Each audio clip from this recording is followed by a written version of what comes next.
Hello students, एक बार फिर से आप सभी का स्वागत है यूपीएससी हिंदी मीडियम चैनल पे। चैनल पे नए हैं तो प्लीज जल्दी से चैनल को सब्सक्राइब कर दीजिए, बेल आइकन प्रेस कर दीजिए। कल की क्लास में हमने पढ़ा था संविधान का निर्माण और संविधान के निर्माण के लिए जो गठित की गई थी संविधान सभा, उसके चुनाव से संबंधित घटनाएं हम लोगों ने देखी थी। ठीक है, तो आज की क्लास में हम संविधान सभा और संविधान से संबंधित संपूर्ण जो फैक्ट्स जो पूछे जाते हैं एग्जाम में वो डिस्कस करेंगे। ठीक है, तो यहाँ पर सबसे पहले हम डिस्कस कर रहे हैं, आप देखेंगे स्टूडेंट, संविधान से संबंधित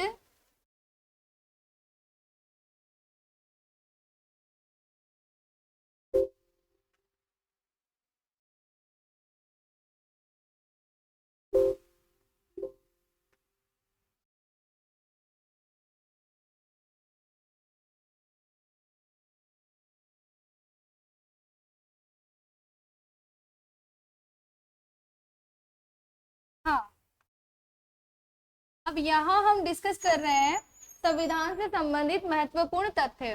तो इसके अंतर्गत सबसे पहले हम डिस्कस करेंगे कि संविधान के जैसे भारत के मैप में देखें, इधर ये इस प्रकार से उत्तर पश्चिमी भारत हो गया। ठीक है, अब यहाँ पर ये इधर ये उत्तरी भारत, ये नेपाल वाला पार्ट आ गया और इधर ये पूर्वोत्तर भारत। ठीक है, यहाँ पर आप देखें तो इस प्रकार से कुछ है अभी वर्तमान का बांग्लादेश। ठीक है, अब ये वर्तमान में इसको क्या कहा जाता है, बांग्लादेश। अब ये जो बांग्लादेश है ये कब एस्टेब्लिश हुआ था, ये हुआ था कब, 1971 के अंदर। ठीक है, भारत पाकिस्तान युद्ध हुआ था और भारत ने क्या किया, पाकिस्तान के अगेंस्ट बांग्लादेश को सपोर्ट किया। ठीक है, तो यहाँ पर बांग्लादेश का जो स्थापना है या फिर बांग्लादेश कब अस्तित्व में आया, 1971 में। ठीक है, अब यहाँ जो महत्वपूर्ण फैक्ट निकल कर आता है संविधान से संबंधित वो भी कुछ इसी प्रकार से इस मैप के थ्रू ही होकर जाएगा। इस मैप के थ्रू ही हम लोग समझने वाले हैं क्या होता है। 1971 में तो बांग्लादेश का निर्माण हुआ, लेकिन इससे पहले ये बांग्लादेश थोड़ी था, इससे पहले ये क्या था, 1947 में जब भारत और पाकिस्तान का विभाजन हो जाता है, भारत वर्सेस पाकिस्तान का क्या हो जाता है, विभाजन, तो ये क्या बन जाता है, पूर्वी बंगाल व पूर्वी पाकिस्तान बन जाता है। अब यहाँ पर आप देखेंगे ये जो पूर्वी पाकिस्तान बना, क्योंकि दो हिस्से भारत पाकिस्तान के अधिकार क्षेत्र में दो हिस्से आए। ठीक है, अब पश्चिमी पाकिस्तान तो ये बन गया, पूर्वी पाकिस्तान ये बन गया। ठीक है, अब यहाँ पर क्या होता है, 1947 में ये जो पूर्वी पाकिस्तान बना और ये पश्चिमी पाकिस्तान बना, तो ये यहाँ पर भारत का तो विभाजन हो गया, लेकिन ये किसके अधिकार क्षेत्र में चला गया, ये चला गया किसके अधिकार क्षेत्र में, पाकिस्तान के। ठीक है, तो यहाँ लेकिन उससे पहले की बात चल रही है फ्रेंड्स, जब क्या होता है, ये पूरा एक क्षेत्र क्या था, बंगाल। ठीक है, ये पूरा क्षेत्र क्या था, बंगाल, और बंगाल का डिवीजन कब होता है, 1905 में। अब यहाँ आप देखेंगे कि इस बंगाल का कितनी बार विभाजन हुआ, बंग भंग लिख दे तो भी गलत नहीं है। ये किसके द्वारा करवाया गया, तो कर्जन के द्वारा। उस वक्त 1904 में भारत के क्या बनकर आए थे, वायसराय बनकर आए थे। ठीक है, तो इन्होंने क्या करवाया, भारत ये बंगाल है, यहाँ पर इन्होंने देखा कि मुस्लिम और हिंदुओं में क्या है, एकता, और ये एकता इनसे बर्दाश्त नहीं हुई। ये वाले पार्ट पे मुस्लिम बहुल जनसंख्या थी, इस वाले पार्ट पे हिंदू बहुल जनसंख्या थी, दोनों का इन्होंने क्या करवा दिया, लॉर्ड कर्जन ने पार्टीशन करवा दिया। तो बंगाल का पहला विभाजन तो कब होता है, 1905 में। उसके बाद में ये जो पूर्वी बंगाल है जिसमें मुस्लिम संख्या ज्यादा थी, ये वाला किसका पार्ट बन जाता है, पाकिस्तान का, और पूर्वी पाकिस्तान कहलाता है। ठीक है, और यहाँ ये बांग्लादेश 1971 में जाकर फिर बांग्लादेश बनता है। अब यहाँ पर आप देखेंगे जो ये पूर्वी पाकिस्तान है, अब ये 1971 में भी क्यों बना, ये पूर्वी पाकिस्तान बांग्लादेश क्यों बना, क्योंकि क्या होता है, ये पश्चिमी पाकिस्तान किस पर अत्याचार कर देता है, इसके अत्याचार यहाँ पर पूर्वी पाकिस्तान पर बढ़ जाते हैं, पश्चिमी पाकिस्तान के अत्याचार पूर्वी पाकिस्तान पर बढ़ जाते हैं। इस वजह से क्या होता है कि यहाँ की जनता जो है, आधे से अधिक जनसंख्या जो है का स्थानांतरण या फिर घुसपैठ भारत के अंतर्गत बढ़ने लग जाती है। अब यहाँ भारत के लिए भी ये समस्या का विषय बना हुआ था। तो यहाँ पर जो है हम जो है हमारा भी इसको साथ मिल जाता है बांग्लादेश को, और एक अलग से एक राष्ट्र का निर्माण हो जाता है बांग्लादेश, ठीक है, पाकिस्तान से अलग होकर बना। लेकिन यहाँ में ये पूरा जो घटनाक्रम है आपसे क्यों डिस्कस कर रही हूँ, क्योंकि क्या होता है स्टूडेंट्स, एक जैसे हमने पढ़ा क्या, संविधान प्रकार से आप देखेंगे ये कुछ इस प्रकार से वर्तमान का भारत है, ठीक है, यहाँ पर आप देखेंगे ये वर्तमान का भारत है। लेकिन क्या ये इसी प्रकार से था क्या, नहीं, भारत ये वाला पार्ट भी भारत का था और ये वाला पार्ट भी भारत का था। लेकिन यह पार्ट जो भारत का था, जो पूर्वी बंगाल तो बन चुका था, लेकिन बांग्लादेश ये जब नहीं, ये पाकिस्तान भी नहीं बना था, बांग्लादेश तो आगे की बात है, 1947 के अंतर्गत विभाजन होता है। तो विभाजन भी जब नहीं होता है, क्योंकि देखो चुनाव संविधान सभा के लिए जो चुनाव होते हैं वो कब होते हैं, जुलाई से अगस्त 1946 में, जुलाई अगस्त 1946 में संविधान सभा के चुनाव होते हैं। अब 1946 आपने डेट देखी तो क्या भारत और पाकिस्तान का डिवीजन हो गया था क्या, नहीं हुआ था। तो यहाँ पर क्या होता है भाई, 1947 में जाकर भारत पाकिस्तान का विभाजन होता है। अब चुनाव कब हो रहे हैं, 1946 में। तो क्या ये जो पार्ट है पूर्वी बंगाल जिसको हम कहते हैं, तो ये पूर्वी बंगाल पूर्वी पाकिस्तान नहीं बना है अभी तक 1946 तक, ठीक है। तो यहाँ क्या होगा, ये जो पूर्वी बंगाल है ना, ये किसके अंतर्गत है, ये चुनाव में भी भाग लेगा। यहाँ की जो जनसंख्या है वो चुनाव में भी पार्टिसिपेट करेगी। जब ये चुनाव में भाग लेगी पूर्वी बंगाल की जनसंख्या, तो आगे चलकर यहाँ से क्या होगा, जो सीटें, जो जिनके लिए सीटें निर्धारित की गई है वो सीटें भी क्या होगी, जो सीटों पर भी जो है जीत कर विजित उम्मीदवार आएंगे। तो यहाँ से क्या होता है स्टूडेंट, जो मैं फैक्ट आपको समझाना चाह रही हूँ ना, इसी वजह से मैंने पूरी ये घटनाक्रम आपको बताया। यहाँ क्या होता है, पूर्वी बंगाल वाली जो सीट से कौन निर्वाचित होकर आता है, डॉक्टर भीमराव अंबेडकर, ठीक है। अब डॉक्टर भीमराव अंबेडकर यहाँ से क्या कर आते हैं, निर्वाचित होकर आते हैं, कौन सी सीट से, पूर्वी बंगाल वाली सीट से। अब यहाँ देखो 1946 में संविधान सभा का चुनाव होता है, ठीक है। अब ये संविधान सभा क्यों बनाई गई थी, संविधान सभा बनाई गई थी संविधान के निर्माण के लिए।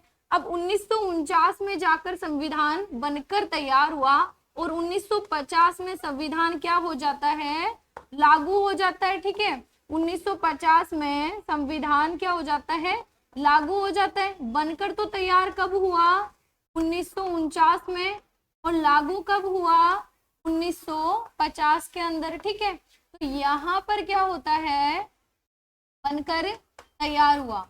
अब यहाँ पर क्या हुआ, 1949 में, 26 नवंबर 1949 में बनकर तैयार हुआ, 1950 में लागू हुआ। लेकिन उससे पहले ही क्या होता है, भारत और पाकिस्तान का बंटवारा हो जाता है। जिस जनसंख्या ने 1946 में हुए चुनाव में भाग लिया, वो जनसंख्या अब कहाँ की हो चुकी है, वो हो चुकी है अब पाकिस्तान की। अब जब ये पाकिस्तान की जनसंख्या भी हो चुकी है तो निर्वाचन क्षेत्र भी पाकिस्तान में जाएगा। तो यहाँ से जो जीत कर आए थे उम्मीदवार डॉक्टर भीमराव अंबेडकर, इनकी सीट भी गई। लेकिन फ्रेंड्स एक चीज है, अगर आप में काबिलियत होती है ना तो आपको कोई नहीं रोक सकता है, ठीक है। चाहे कितनी बाधा है, जैसे डॉक्टर भीमराव अंबेडकर के सामने भी आई, लेकिन आगे चलकर संविधान के निर्माण के लिए तो गठित हुई थी ना ये संविधान सभा, और आगे चलकर इन्हीं को संविधान निर्माता कहा जाता है। अब यहाँ देखो क्या होता है, मुंबई प्रेसिडेंसी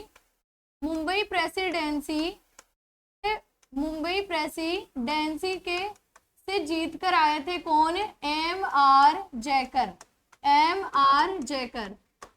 जयकर कहाँ से विजित हुए थे, मुंबई प्रेसिडेंसी से क्या करवाया जाता है, संविधान सभा द्वारा त्याग पत्र दिलवाया जाता है, और वो सीट किसको दे दी गई, भीमराव अंबेडकर को, ठीक है। सीट किसको दी गई, भीमराव अंबेडकर को, डॉक्टर भीमराव अंबेडकर को M.R. जयकर की मुंबई प्रेसिडेंसी की सीट दे दी गई, ठीक है। तो यहाँ पूरा मैंने मैप के थ्रू समझाया, तो आप सभी को बहुत अच्छे तरीके से समझ में आ रहा होगा। तो चैनल को सब्सक्राइब कर लेना है, अभी तक अपने चैनल को सब्सक्राइब नहीं किया है तो, और साथ में बेल आइकन प्रेस कर देना है और सभी दोस्तों के साथ में शेयर कर देना है, ठीक है। तो यहाँ नेक्स्ट हम समझते हैं, देखो एक ये फैक्ट मैं नोट्स के फॉर्म में लिखवा देती हूँ, ये तो मैंने सिर्फ समझाया था, नोट्स के फॉर्म में आप लिखेंगे पूर्व में डॉक्टर भीमराव अंबेडकर, पूर्व में डॉक्टर भीमराव अंबेडकर पूर्वी बंगाल निर्वाचन क्षेत्र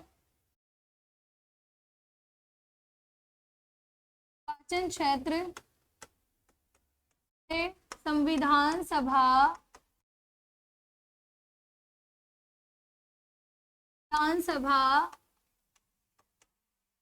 निर्वाचित हुए या फिर सीट प्राप्त की। ठीक है, ये क्लियर हो गया। लेकिन क्या हो जाता है 1947 भारत और पाकिस्तान का विभाजन। देखो शॉर्ट में लिख लें, यहाँ पर भी ये वाली लाइन लिखना इतना जरूरी नहीं है, लेकिन आप जब भी नोट्स का रिवीजन करोगे तो आपको ये भी पता रहे कि बाद में इनकी सीट जो इनका जो निर्वाचन क्षेत्र है वो चेंज क्यों हो गया और एमआर जयकर को त्यागपत्र क्यों दिलवाया गया। ठीक है, अब निर्वाचित तो पूर्वी बंगाल से हुए थे, लेकिन आगे चलकर ये कहाँ के जो है कहाँ से अपना निर्वाचन क्षेत्र इनका माना जाता है, तो मुंबई जो पुणे की जो थी ना, मुंबई प्रेसिडेंसी की जो पुणे की सीट थी वो इनको फिर दे दी गई थी। ठीक है, तो 1947 में भारत और पाक का विभाजन। ठीक है, अब यहां पर आप देखेंगे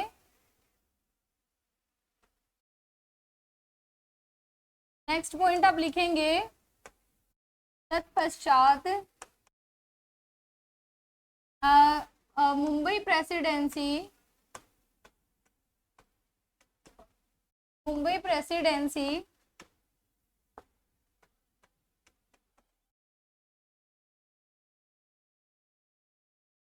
किस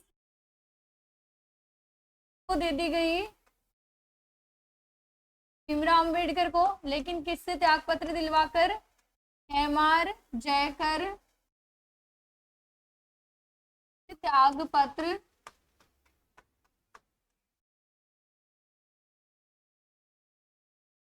पाकर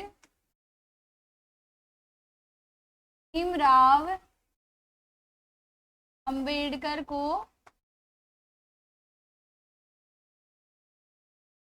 दे दी गई। ठीक है, ले लीजिए।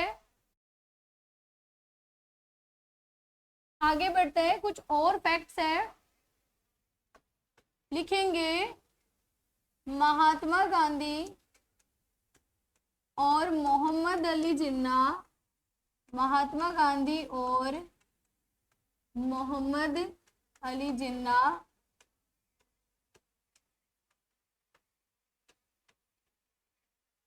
संविधान सभा ही थे, संविधान सभा के सदस्य नहीं थे। अब यहाँ पर ध्यान देंगे, जो महात्मा गांधी है वो राजनीति से अलग थे, राजनीतिज्ञ नहीं थे, लेकिन फिर भी इनका राजनीति में रोल रहता था। कैसे? जो भी राजनीतिज्ञ थे तत्कालीन, वो इनके मार्गदर्शन पर चलते थे। भारत की संपूर्ण जनता इनको जो है लीडर मानकर फॉलो करती थी। ठीक है, लेकिन अब यहाँ पर देखेंगे भाई मोहम्मद अली जिन्ना तो पूर्ण रूप से राजनीति में लिप्त थे, फिर यह कैसे संविधान सभा के सदस्य नहीं रहे? क्योंकि इनका तो चुनाव, जैसे इनका दल था मुस्लिम लीग ने भी चुनाव में हिस्सा लिया, फिर भी जो ये मोहम्मद अली जिन्ना है इसने क्या किया, सदस्यता स्वीकार नहीं की। इन्होंने प्रथम बैठक में भी भाग नहीं लिया था। संविधान सभा की जो प्रथम बैठक हुई थी 9 दिसंबर 1946 को, उसके अंतर्गत भी भाग नहीं लिया था। मुस्लिम लीग का बहिष्कार किया था ना प्रथम बैठक का, अपन ने लास्ट क्लास में पढ़ा था। तो यहाँ ये सदस्य नहीं थे। दूसरा एक और फैक्ट लिखेंगे, तेज बहादुर सप्रू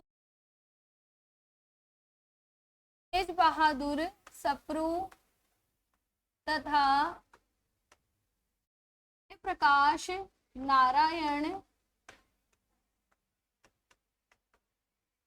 तेज बहादुर सप्रू तथा प्रकाश नारायण ने संविधान सभा की सदस्यता स्वीकार नहीं की। संविधान सभा की सदस्यता स्वीकार नहीं की। निर्वाचित होकर आ गए थे लेकिन इन्होंने सदस्यता संविधान सभा की स्वीकार नहीं की थी। ठीक है, बाद में देखो विभिन्न वर्गों का प्रतिनिधित्व भी रहा है। चुनाव हुए तो कांग्रेस को कितनी सीटें प्राप्त हुई थी? कांग्रेस को सीटें प्राप्त हुई थी 208। ठीक है, वहीं मुस्लिम लीग को कितनी सीटें प्राप्त हुई? तो 73। ठीक है, इसके अलावा 15 जो थे वो अन्य के अंतर्गत, जैसे निर्दलीय हो गए, छोटे मोटे दल हो गए। ठीक है, तो इनको भी प्राप्त हुई। तो यहाँ पर आप देखेंगे कि जो जैसे इनकी ये संख्या है ये तो हमने कल लिख ली थी। इसके अलावा विभिन्न वर्गों का प्रतिनिधित्व भी रहा था। तो विभिन्न वर्गों का हम प्रतिनिधित्व देखेंगे, इसके अंतर्गत लिखेंगे संविधान सभा में, संविधान सभा में विभिन्न वर्गों का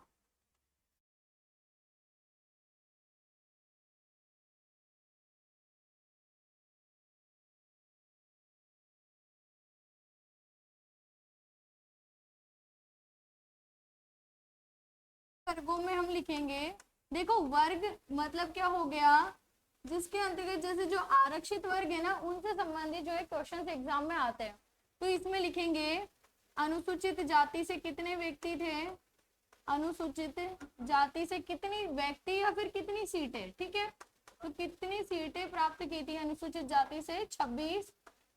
अनुसूचित जाति मतलब हो गया एससी। ठीक है, इसके बाद में अनुसूचित जनजाति से अर्थात एसटी से सीटें थी टोटल 33।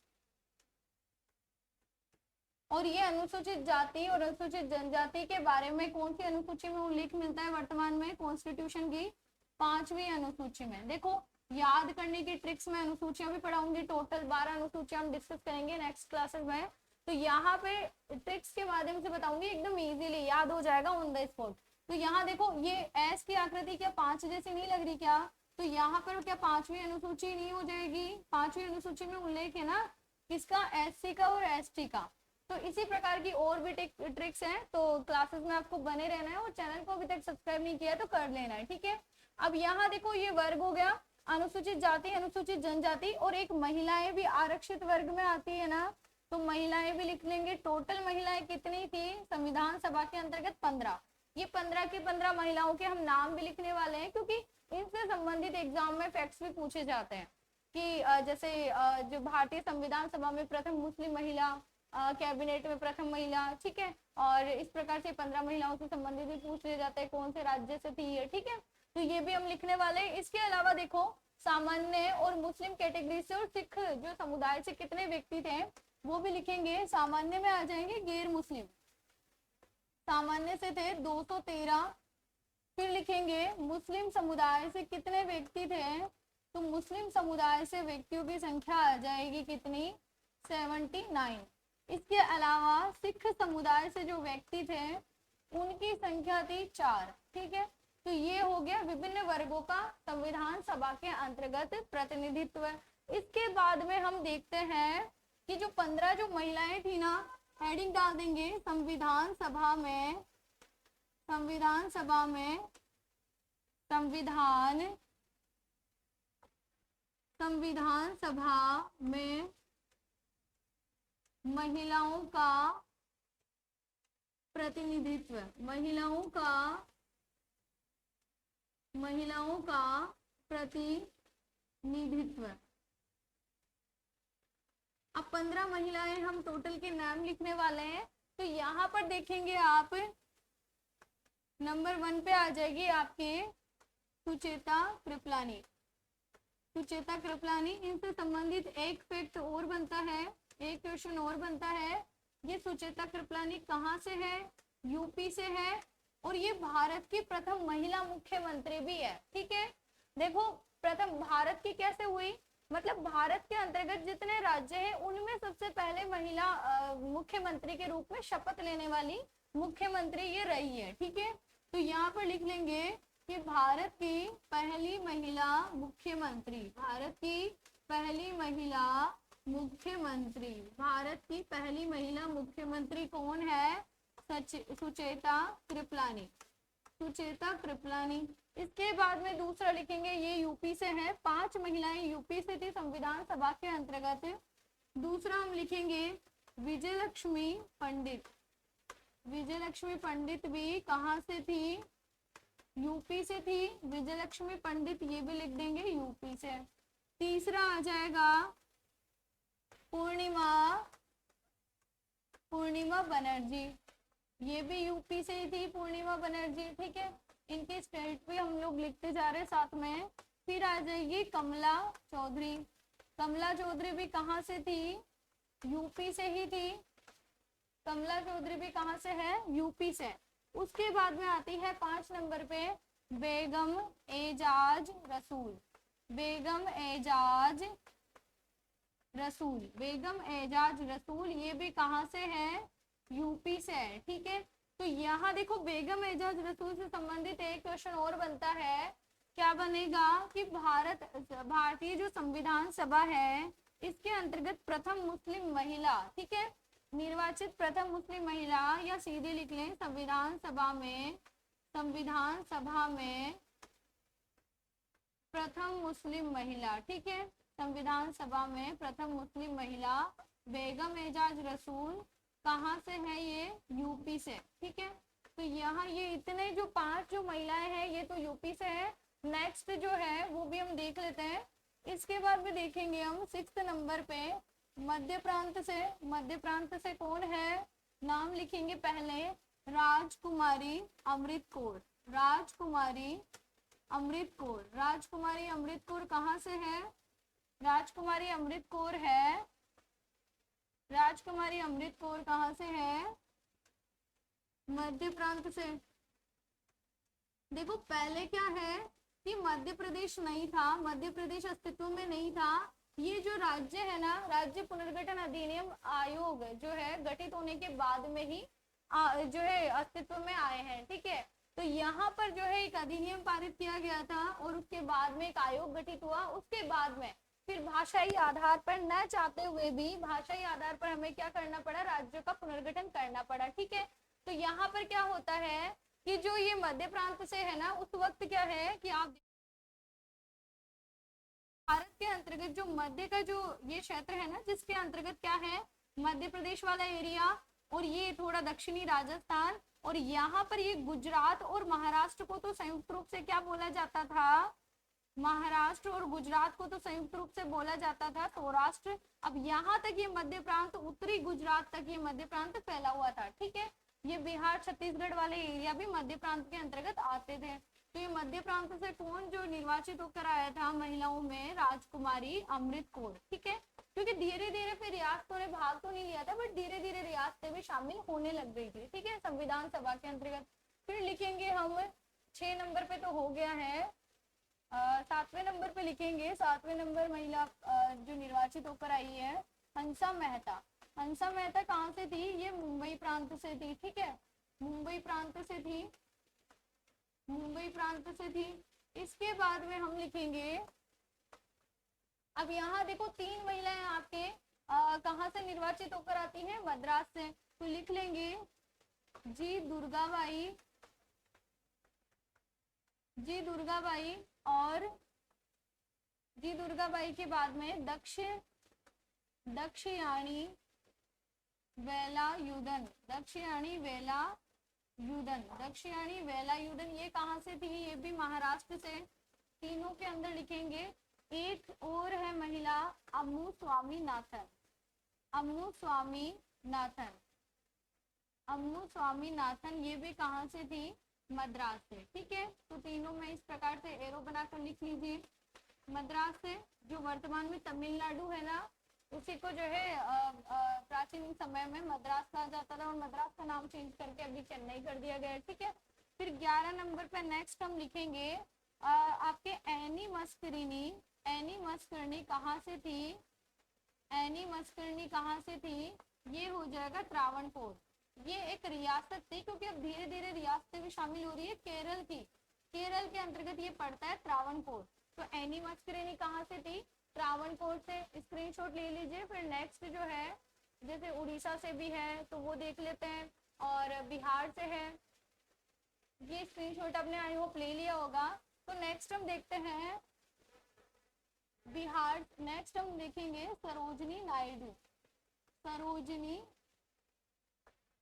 सीक्वेंस ही चलते हैं। तो नेक्स्ट आप एरो बनाकर ना लिखिए, सीक्वेंस, क्योंकि 15 जो महिलाएं हैं वो डिस्कस कर रहे हैं। तो सरोजनी नायडू